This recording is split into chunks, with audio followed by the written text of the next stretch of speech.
is war.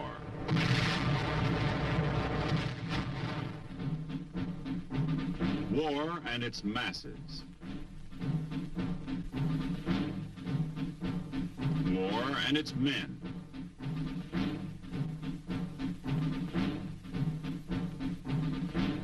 War and its machines.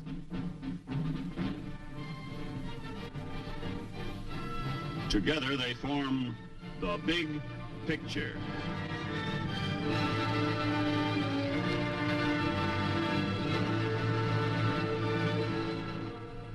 Welcome to the Big Picture. I'm Captain Carl Zimmerman. The Big Picture is a report to you from your Army, an Army committed by you, the people of the United States, to stop communist aggression wherever it may strike. The Big Picture traces the course of events in the Korean campaign through first-hand reports of our combat veterans and through film taken by combat cameramen of the Army Signal Corps. These are the men who daily record on film the big picture as it happens, where it happens. Today, our big picture brings into focus the turning of the tide. You'll see our fight to hold on to the Pusan Perimeter. You'll see air support from our carriers, the invasion of Walmy, and the march on Seoul. And you'll hear a first-hand report from Lieutenant Tom Dreisenstock, platoon leader with the Army's 24th Infantry Division. Now, let's go back to August 1950.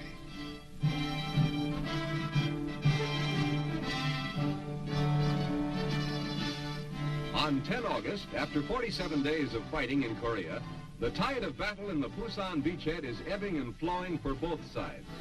United Nations forces are dug in along a 120-mile perimeter. Communist troops, still outnumbering ours more than 2 to 1, have thus far failed in their objective to drive UN forces into the sea or destroy them before we can take the offensive.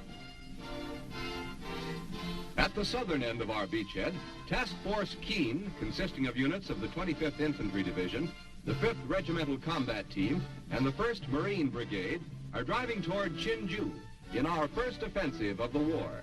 This counteroffensive throws back the Reds, who are about to launch a major attack only 35 miles from Pusan, key port for the entire beachhead.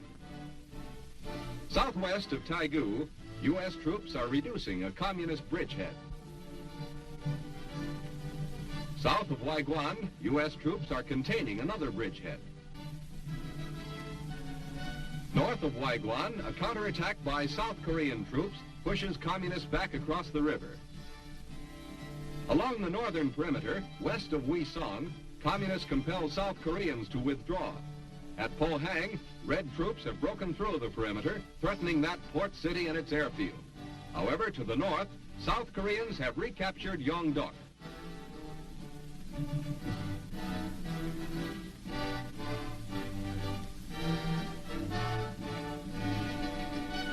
In the air, Air Force, Navy, and Marine planes are giving support to ground troops along the perimeter.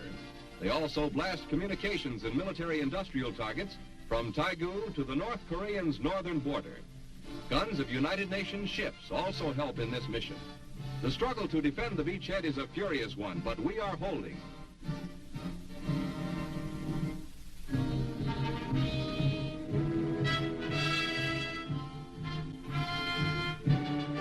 On 24 August, on the central sector, which is concerned with the defense of Taegu and the Naktong River line, engineers have built a pontoon bridge across a tributary of the Naktong. This pontoon bridge serves for the use of lighter vehicles and foot soldiers. But with increasing supplies moving in, there is need for a heavy equipment bridge. South Korean civilian labor is employed. Although in many sections, primitive native tools are still used, and although U.S. engineers depend greatly on Korean manpower, there is a change now since the early days of the war. Heavy construction equipment is becoming a familiar sight. An accumulation of this type of equipment, necessarily second in priority to arms and ammunition, is an indication of the vast bulk of supplies that are now being received.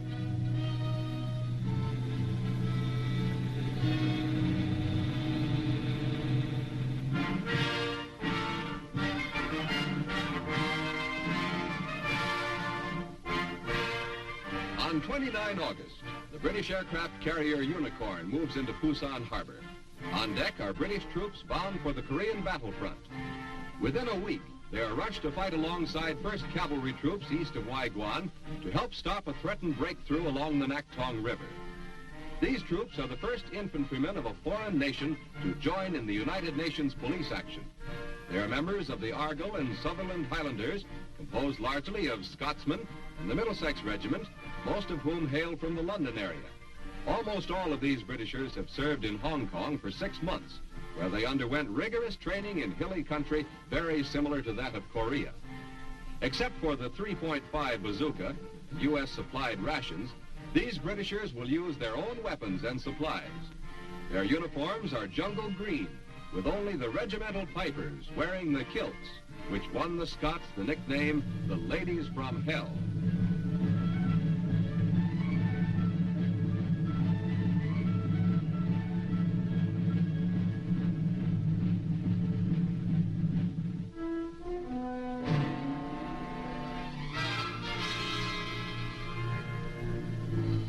A C-47 transport plane is loaded with leaflets, which will be dropped over North Korean territory.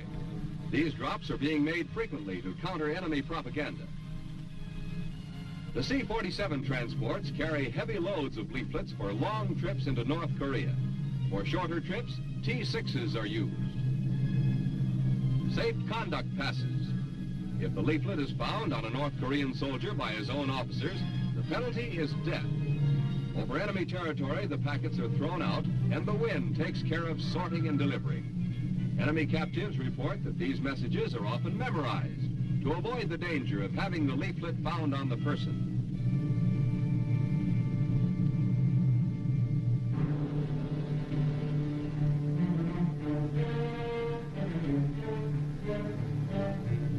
On 30 August, the Reds are gaining in the south and in the central sector, but in the northeast, near Pohang, United States and South Korean units are holding their ground against heavy opposition.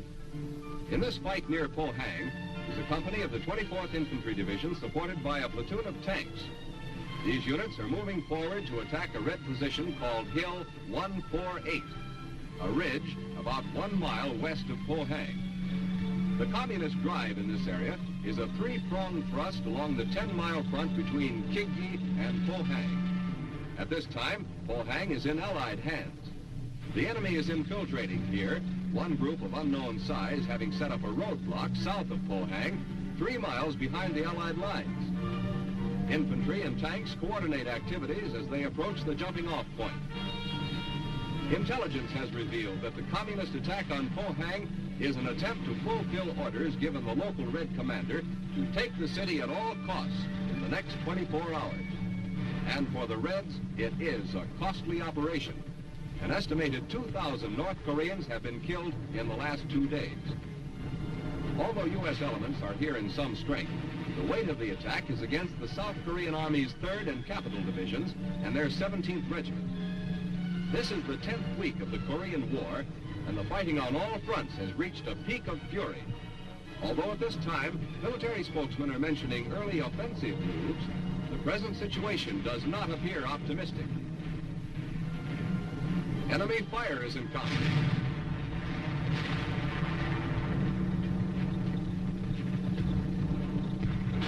Information goes back to the company commander. The CO's orders come forward.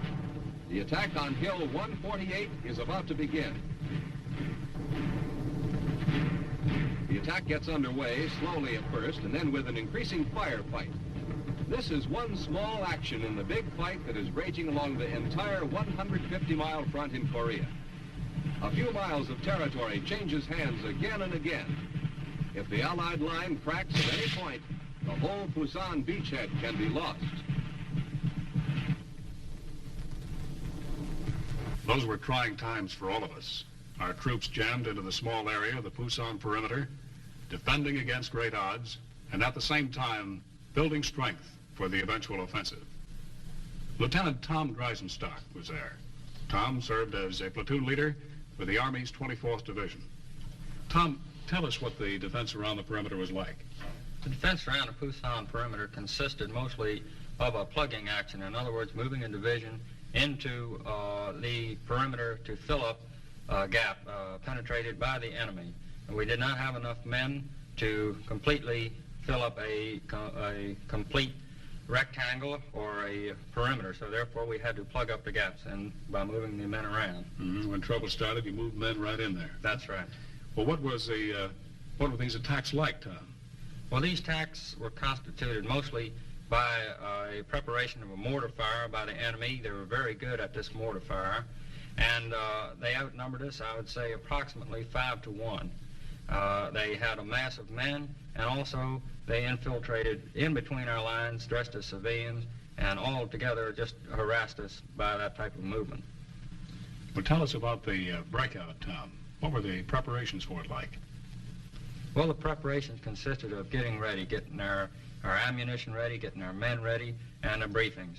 The higher powers around there said that they believed that the North Korean perimeter around our defense was made up of a thin crust, and that once we penetrated that and broke through, we would be able to continue up north without too much trouble. That's about the way it worked, too, isn't it? Yes, that's the way it did work. Mm-hmm. Well, what about the teamwork as you moved north? How about our air support? Was it good? Did you have it when you wanted it? The air support was very good. You call for an airstrike and get it almost immediately. One time I was taking, with my platoon, taking a village, and we received firing from a hill to our left front. I called back and asked for air attack, and within 5 minutes we had planes coming over and giving us an attack within about 50 yards to our front, which is pretty close. It certainly is. That's really getting it in there when you need it. It is. Well, Tom, how about the artillery at that time? The artillery also was very good. The coordination was close. They gave us very good fire, accurate fire, and the North Koreans were scared to death of the white phosphorus which they fired. It seemed to have a very bad effect on them, and actually it was good for us. The artillery was excellent. Well, we heard a lot of talk about the fanaticism of the North Koreans. Can you give us any examples of that? Yes, I can. My platoon was taking a house one time which housed several members of the Communist Party. We surrounded the house and had an interpreter, asked them to come out and surrender, and they refused to do it. Therefore, we had to fire on the house, and as many of them ran out, they shot themselves, and the others pulled pins on grenades and blew themselves up. They just did not want to be captured at all. Mm. Well, Tom, tell us about the weapons we used over there. How did our weapons compare with those used by the North Koreans? Our weapons were far superior to those of the North Koreans. They were more dependable, our men knew better use of them, and all in all, they gave out more firepower. The Browning automatic rifle, for instance, is my favorite, and the North Koreans were deathly afraid of it.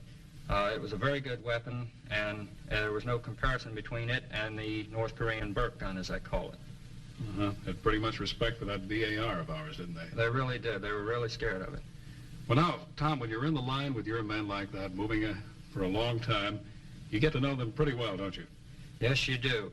You eat with them, you sleep with them, and every once in a while one of them gets shot, and you really feel bad.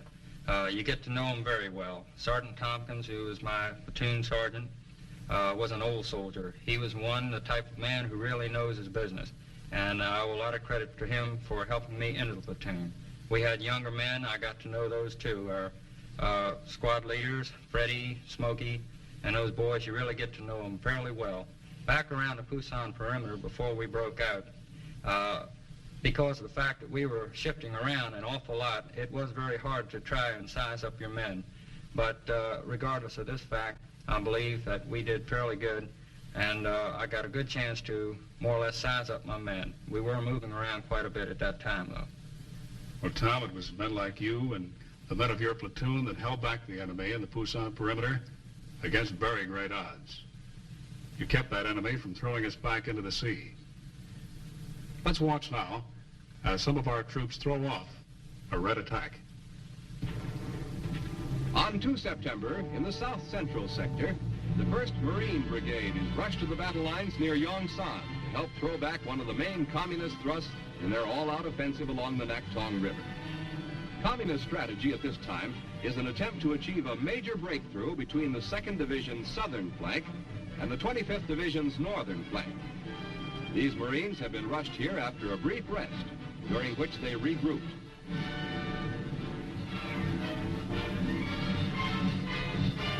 The Marines move up the high ground they must retake to secure their sector of the counterattack. The enemy is holding his fire momentarily. The Marine counteroffensive has been coordinated with the 2nd Division, the entire action being 5-pronged. One tank-supported Marine unit has moved up the main road leading west from Yongsan, while diagonally on the right and left, other Marines flank the enemy. Farther to the right and left, tank-supported 2nd Division troops advance in wide encircling movements. Marines run forward as the enemy opens fire.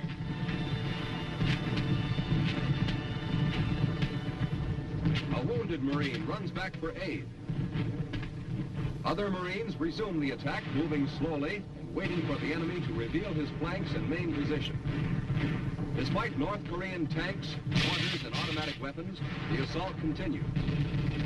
This counterattack along this southern bulge of the Naktong River is almost a repeat of an assault these same Marines launched 2 weeks previously, when they took this same hill. The high ground in this sector has changed hands at least 5 times in 2 weeks.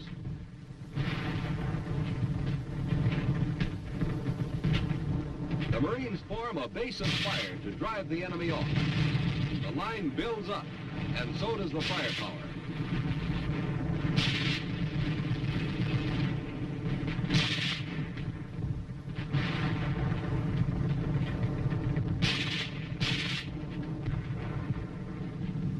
Meanwhile, overhead, Air Force and Marine Corps planes support the ground troops.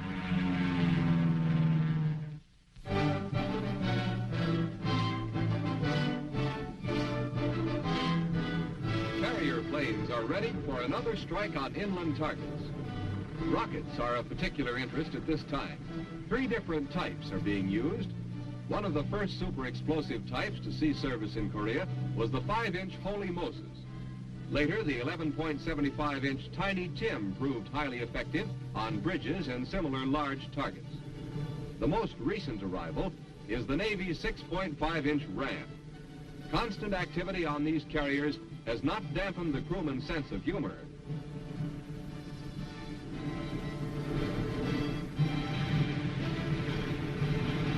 It is noteworthy that the Ram rocket set a speed record for production.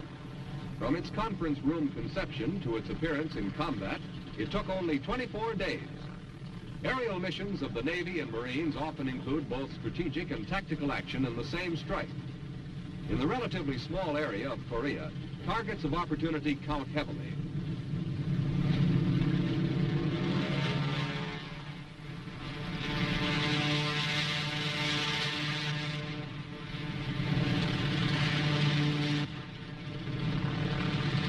Gun cameras record targets of the carrier planes.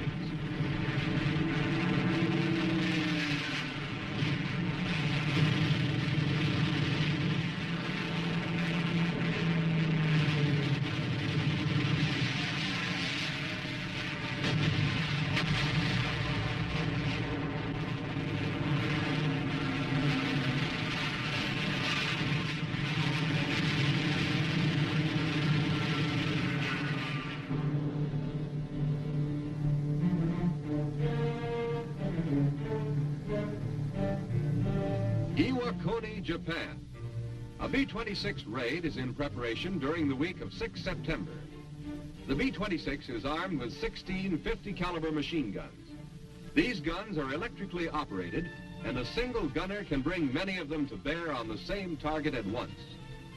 The B-26 can carry a 5,000-pound bomb load, or 5 of these 1,000-pounders. With these bombs, plus napalm, plus the heavy firepower of the machine guns, a B-26 flight is a formidable attacking unit.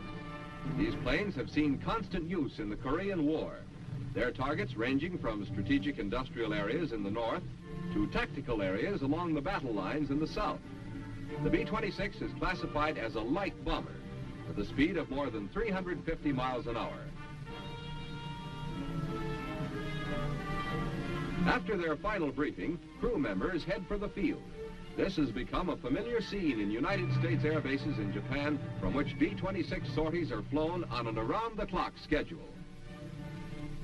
These B-26 Douglas Invaders were formerly called A-26 bombers.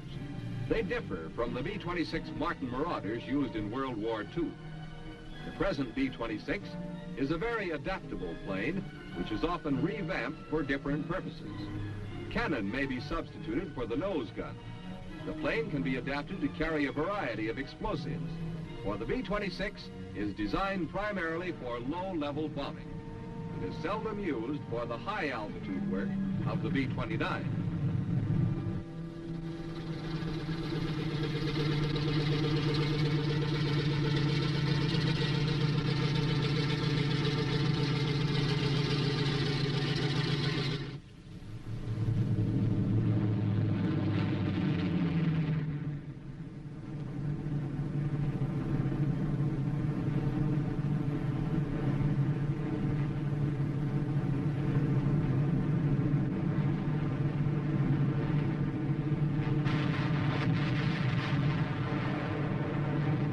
Targets are in the area of Seoul during the first week of September.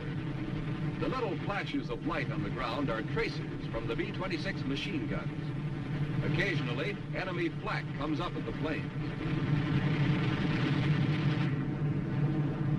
On 7 September, the U.S. Air Force flew 625 sorties in 24 hours.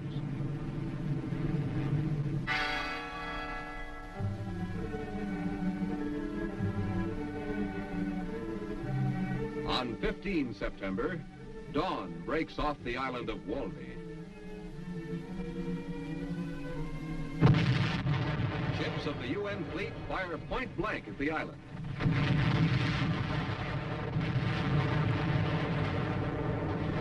Rockets join the softening up process.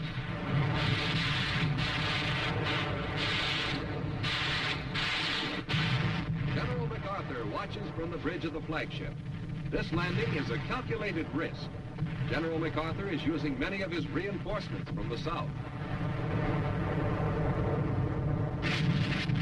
The first wave hits the beach. Because of the 30-foot tide fall, landing craft in the first waves must be run ashore in a period 1 hour before high tide and 2 hours after. The first troops landed here will have to stick it out alone until the next tide, 11 hours later. A bulldozer smothers a red dugout.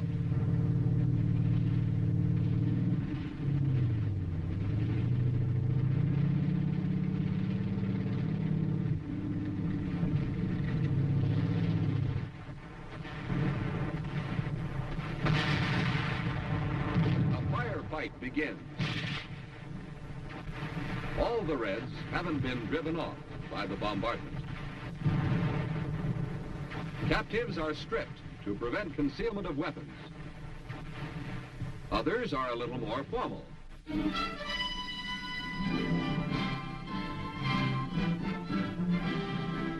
On 16 September, the 1st Marine Division moves through Inchon. This city is recaptured against relatively light resistance. Allied casualties are few. As these men move through Inchon, their objective is Seoul.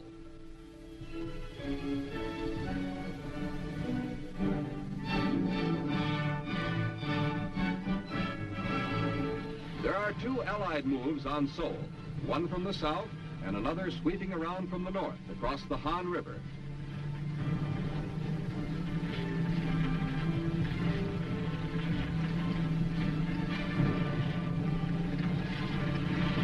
The Han is crossed, a river village is taken, and the Marines move on toward Seoul. But there is bitter fighting ahead. Seoul is heavily defended. As these vehicles move on toward Seoul, the Marines have a message for the Reds. Enjoy yourself. It's later than you think. During the 6 weeks between 10 August and 20 September, the period covered by this combat bulletin, there were 3 main phases in the Korean fighting. On 10 August, reinforced United Nations forces were dug in to defend at all costs a beachhead perimeter bounded by the Naktong River.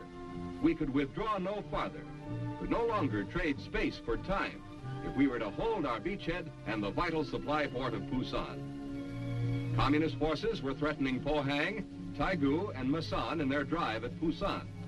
We had launched our first counterattack from Masan toward Chinju to stop the most dangerous communist drive.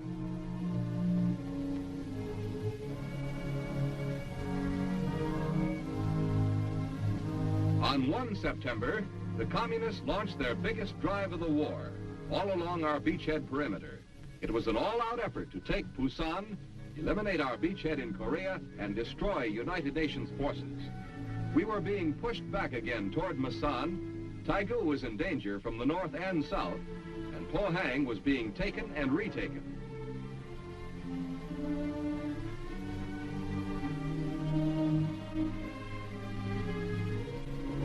By 20 September, the tide of battle had changed completely. 5 days previously, U.S. Marines had made an amphibious landing at Inchon, 150 miles behind the enemy lines. The enemy, still pressing his all-out drive for Busan, was suddenly cut off from his supplies.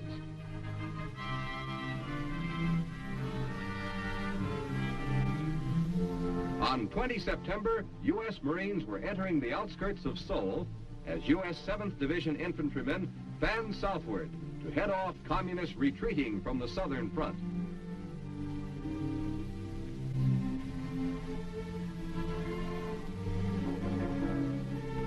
On our southern beachhead, United Nations forces were crossing the Naktong River and moving ahead everywhere.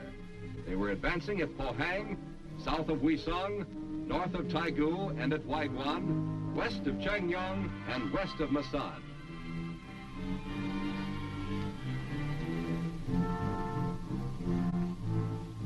We had held our beachhead. Now we were on the offensive, and it was the beginning of the end for the communist invasion of South Korea.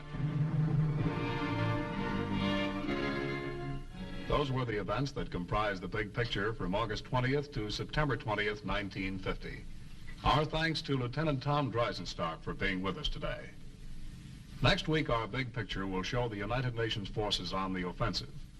You'll see our recapture of the city of Seoul, the fall of the North Korean capital of Pyongyang, an airdrop by the 187th Regimental Combat Team. And you'll see the Missouri, the Big Mo, in action, giving support to our ground troops. And with us again will be a combat veteran who saw, as it happened, a part of the big picture. This is Captain Carl Zimmerman, inviting you to be with us then.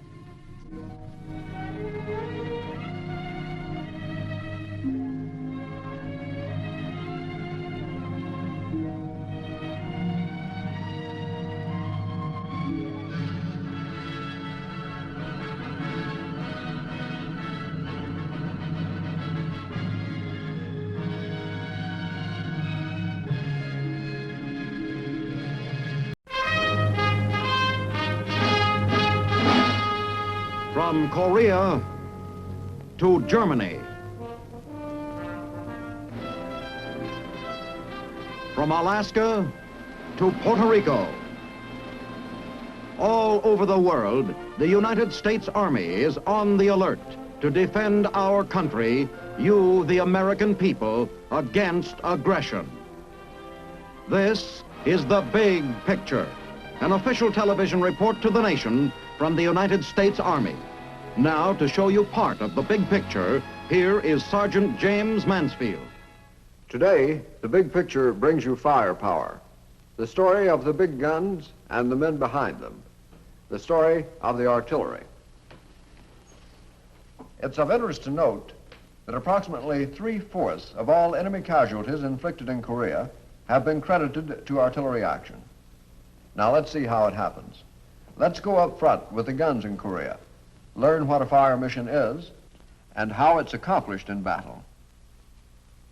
And then, later on in our program, we will show you something of the artillery of the future, the fearful new weapons rolling out of the arsenal toward any showdown the enemies of democracy may have in mind.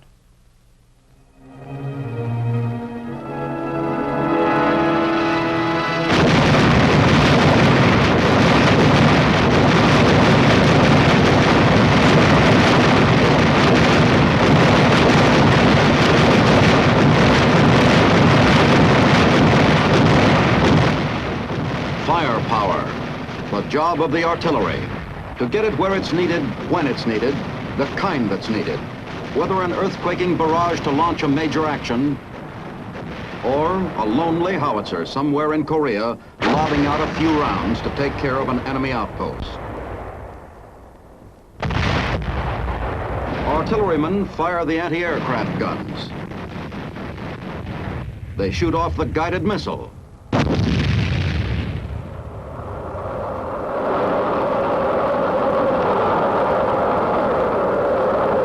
They've mastered the rocket launcher.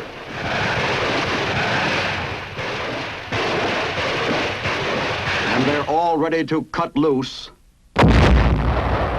with the real Sunday punch, the 280-millimeter giant that can deliver an atomic shell. But the story of the artillery begins in the front lines, at a forward observation post. I'm what's called a forward observer. Up here to spot trouble and see if my battery might have a remedy for it. And right now, we've got trouble. That recon patrol isn't liable to get back unless something takes care of the commie machine gun up the hill. Forward observer, able post. Target, machine gun. Coordinates, 395-308. And so, a howitzer lets one go. A hit. And it's okay, boys, you can come home now. But it isn't so often you can see where you want your guns to drop their stuff. And that's when this business gets a little tricky. For instance, those are sound detectors the crew is setting up. Placed in different positions, they'll pick up from several angles the sound of an enemy gun. At the forward post, the observer waits till the enemy starts firing and cuts the sound equipment in on the excitement. A recorder back in the sound van adds up the information brought in by the microphones, and the computers interpret them. Result? Well, the chances are that enemy gun has learned too late not to shoot off its big mouth.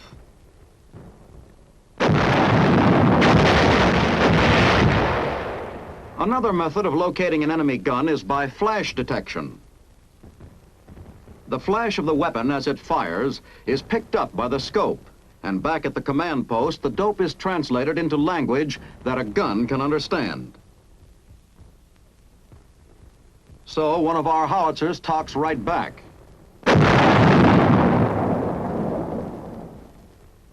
But the artillery has to be ready to answer back at night, in the fog, in the rain. That calls for radar. The scanner's electronic rays bounce back from any object in their beam to pinpoint the target. A convoy, a patrol, even tracking an enemy shell. The information is passed on to the guns and shooting with a postgraduate education. Farewell, comrades. But support of the infantryman is the main concern of the artillery, to improve his chances by blasting a path through enemy defenses. Assignment for today, the enemy fortification on the hill. Schedule: every available piece in the area to open up at 0745 hours. Maintain fire till 0759, when the infantry moves out. Direct fire weapons zeroed in squarely on the enemy position. The howitzers to drop their explosives on the other side of the hill to prevent reinforcement or retreat. 0745 hours.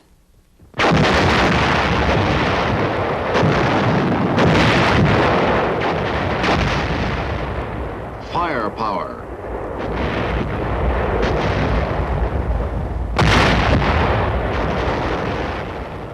Oh, 0759 hours. And with the let-up of the barrage, the infantry moves out. Resistance? Plenty left, sure, but nothing like what they would have faced before the artillery smashed machine gun nests and mortars, blasted fortifications, rocked the enemy back on his heels. Assault team forward and in.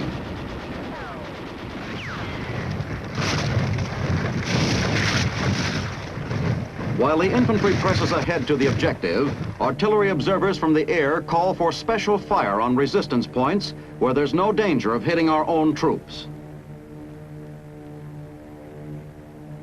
Fire mission, enemy mortar, coordinates 384-621.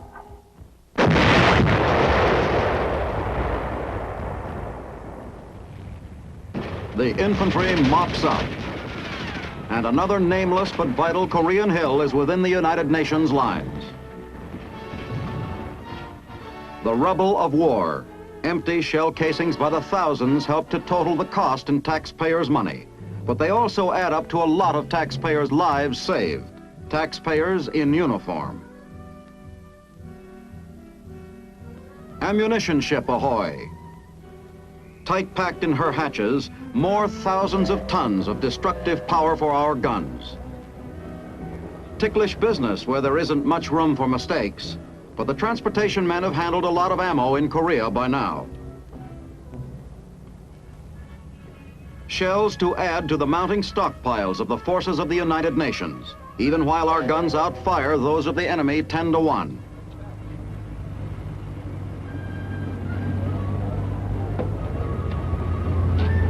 A few figures for a rough idea.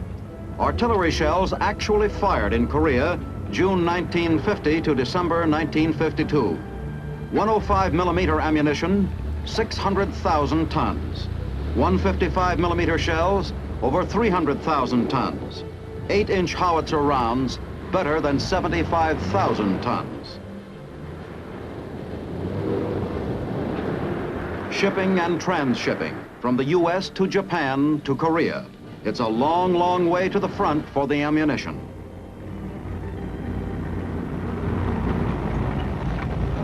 It can be a matter of months or years before a shell is slammed home into the breech of a gun.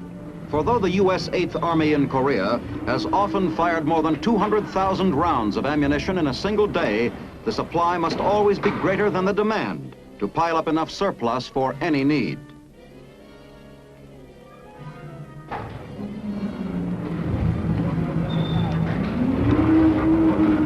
The train trip from an ammunition port can run to any one of many dumps situated behind the lines to provide a ready supply for unpredictable offensive or defensive actions.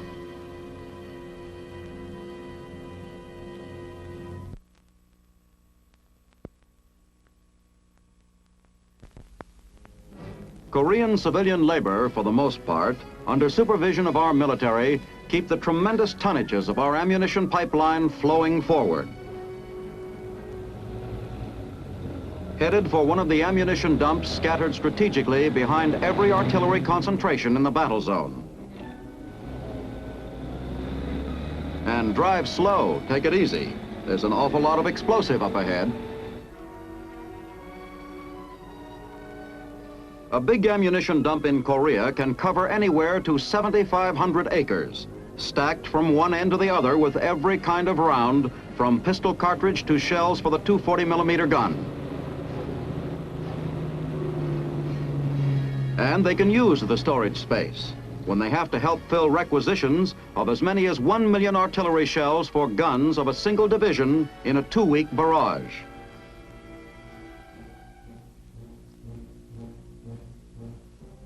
Near the front in the rugged terrain of Korea, the remarkable carrying powers of native laborers is often a considerable help.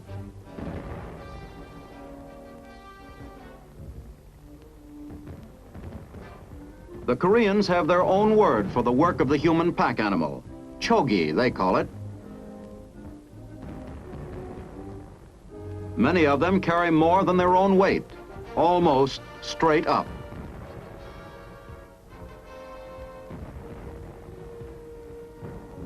But GI ingenuity has solved the supply of ammo in tough terrain in other ways. An aerial cable car to carry food for the guns positioned high atop a mountain peak.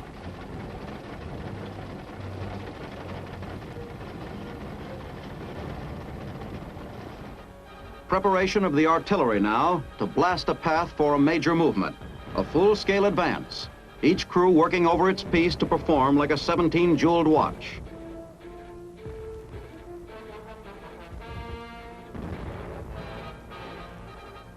Behind the lines, ordnance does the big overhaul job. Right on up to a brand new tube for a tired long tom. When the order comes down for the big push, everything that can shoot or be made to shoot is fitted into the firing plan. Even anti-aircraft guns are moved forward to be leveled at ground targets when not needed against enemy planes.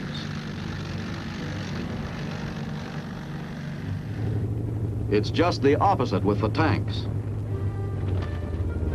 Their guns can throw a lot of damage, but aren't designed to fire in the high arc needed for shelling the enemy lines. So an earthen ramp is improvised to point the tank gun up with sufficient elevation to join in the barrage. And load ammunition. Fuses set for all the varied needs of battle. Proximity and instantaneous, most useful for anti-personnel. Delayed action fuses for piercing armor and fortifications. Ranges set. Observers ready. And 0 hour for the big shoot.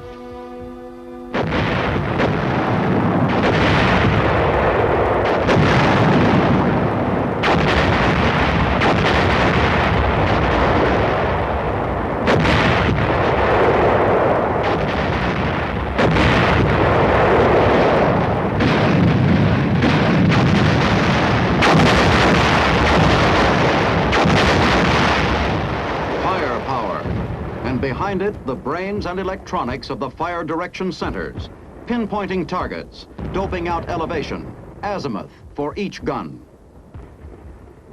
Plotters calculate even the curvature of the Earth's surface for the trajectory of the long-distanced guns. To knock out bridges, roads, rails, as much as 20 miles behind the enemy lines. And the infantry pulls up stakes for the push.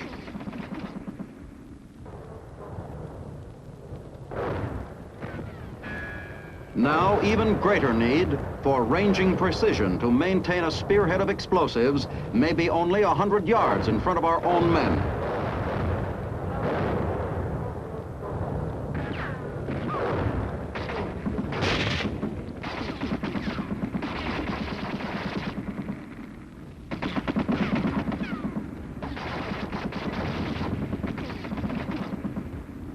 With the troops shoving forward in a sustained drive, the artillery moves up too.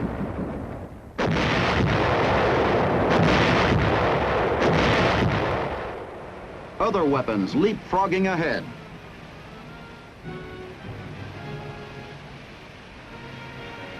Up to 2 tons of gun via airmail parachute delivery.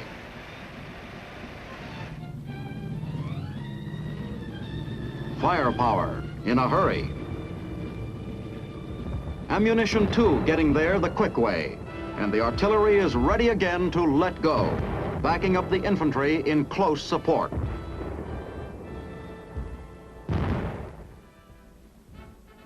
Fort Sill, Oklahoma is the main seat of learning for the artilleryman. It's here that he gets most of the tremendous amount of technical knowledge that goes into the artillery's guns along with the ammunition.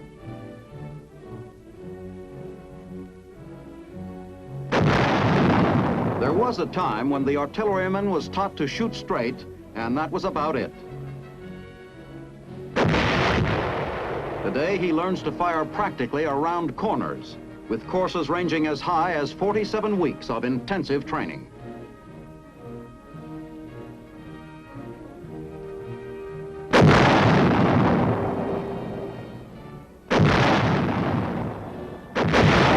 The artillery officer must familiarize himself with practically every weapon we've got, and with science's new contributions toward ranging accuracy, like the Raywin field set. The radio sonde signals back meteorological data, which a radio sonde recorder collects as radar tracks the balloon through the sky. Training for the eyes of the artillery at Fort Sill, low flying, a special brand required for direction of artillery fire from the Army's winged observation post, the L-19.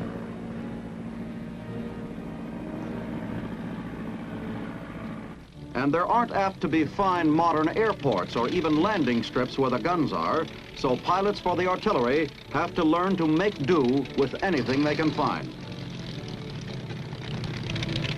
Some interesting developments in fast transportation of artillery pieces going on also at Fort Sill's Army Aviation School. A non-stop snatch of a 75mm pack howitzer. The possibilities of pickup and delivery of artillery by helicopter is now in active development.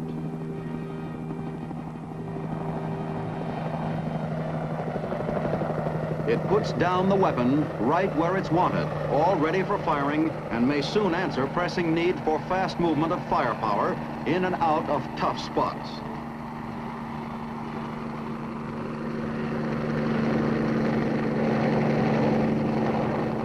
The Branch Artillery School at Fort Bliss, Texas, trains the anti-aircraft gunners.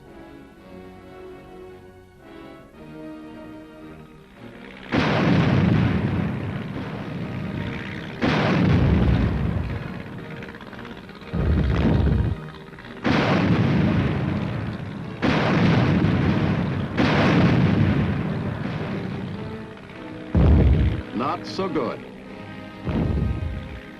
So it's back to the classroom for the crew to find out where they were off in their orientation and synchronization of the battery. If you pick up something on the tracker that you know is exactly 3010 mils azimuth, then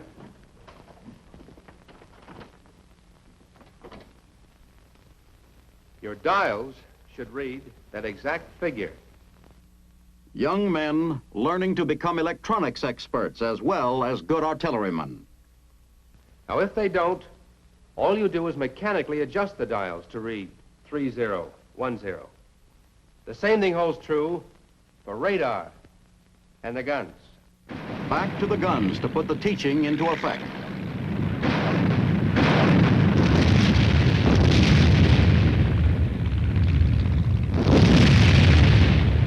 And the lesson for today seems to have clicked. And there's lots new in the anti-aircraft weapons themselves, like the new Sky Sweeper, designed to guard our cities and critical areas. Her insignia is a witch sweeping the skies, and the gun lives up to it. On practically the push of a button, she can spot attacking aircraft, track it, and automatically aim and fire. She throws 45 shells a minute and can reach up 4 miles.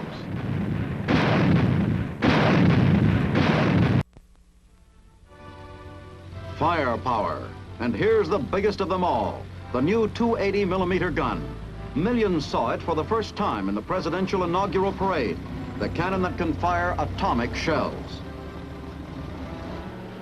The most powerful gun in the history of warfare, but in comparison with giant weapons of the past, she handles like a baby buggy.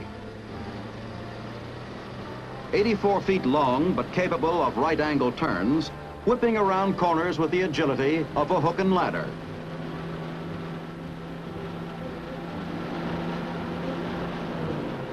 She can do 35 miles an hour on the highways and turn off them cross-country to get just about anywhere she's headed on her own.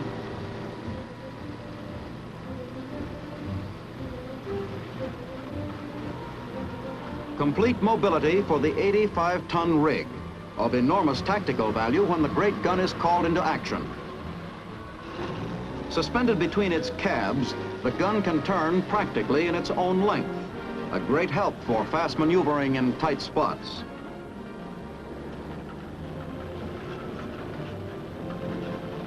The fore and aft cabs of the gun operate independently, but keep in communication by telephone. Goliath guns of history, like World War I's Big Bertha, required railroad cars and hundreds of troops to set them up. So superbly balanced and designed is the 280 that a 6-man crew, just 6 men, are needed to set this giant up for business. From absolute scratch, they can complete the emplacement of the gun and have her primed for firing in a little under 20 minutes. Balanced on 3 jacks and a turntable, her weight and size present no handling problems when released from the support of the cabs.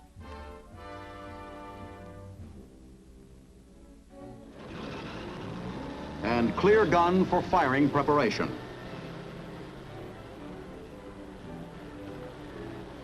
Each of the 6-wheeled 375 horsepower engine cabs handle a real payload on the gun.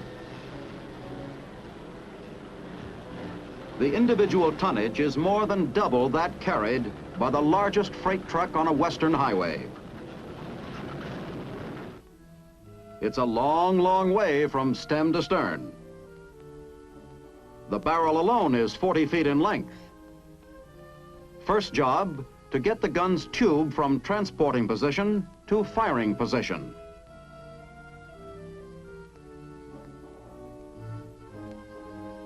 Power for that operation is furnished by cab number 1.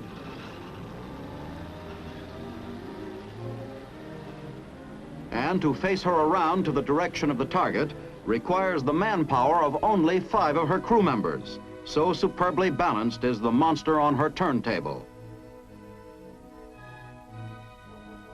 The gun will traverse a full 360 degrees in azimuth, a complete circle. Most of the operations for readying the gun, though, are accomplished automatically, with the juice supplied by a portable generator.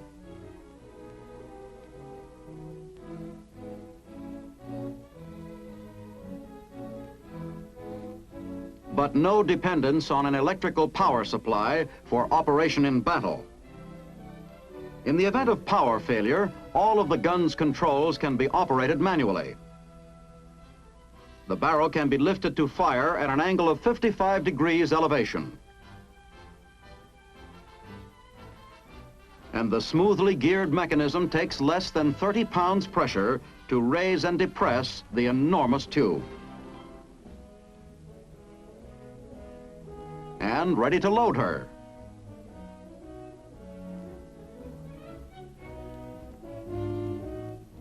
A winch and carriage are needed to handle the huge shell.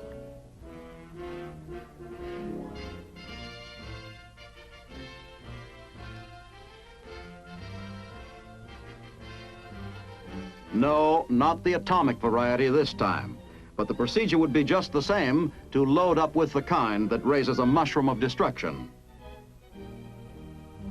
Just a conventional 280mm shell, if you can call a projectile this big conventional. A shell that will travel 20 miles and land on a pinpointed target.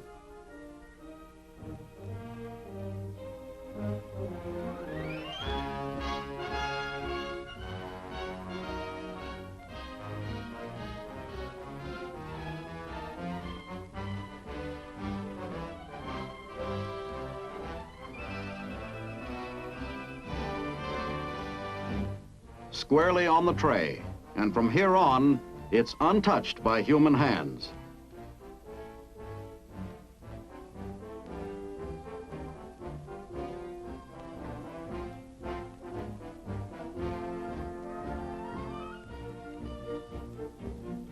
The shell is driven home by hydraulic rammer.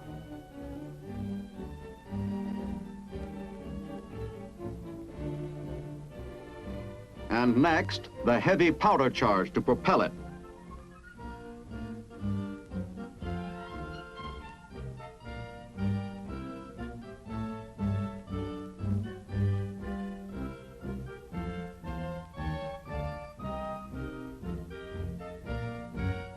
And button her up. Primer. Lanyard. Elevation. Azimuth. And she's ready to fire. The great gun, the biggest of them all.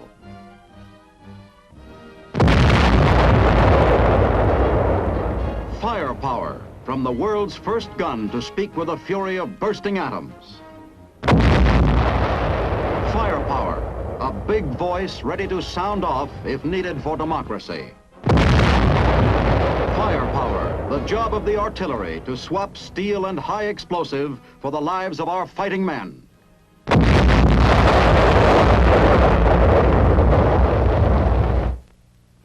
Yes, the artillery is rolling along toward greater weapons to sound off in defense of democracy with an even mightier voice. Next week, The Big Picture brings you the story of special services and the recreation program in the Army, which is carried on wherever American soldiers are stationed. The Big Picture is a weekly television report to the nation on the activities of the Army at home and overseas. Produced by the Signal Corps Pictorial Center. Presented by the U.S. Army in cooperation with this station. You can be an important part of the big picture. You can proudly serve with the best equipped, the best trained, the best fighting team in the world today, the United States Army.